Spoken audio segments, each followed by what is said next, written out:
जानने आए हैं 3 बार। यहाँ घूस लग रहा है कि नहीं? लगेगा घूस घूस लग रहा है कि नहीं? पूरा घूस लग रहा है।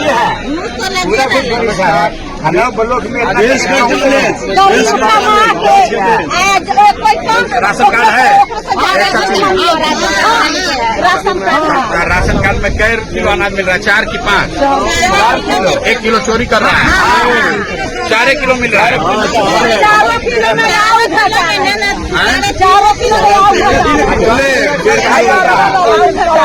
3.5 किलो।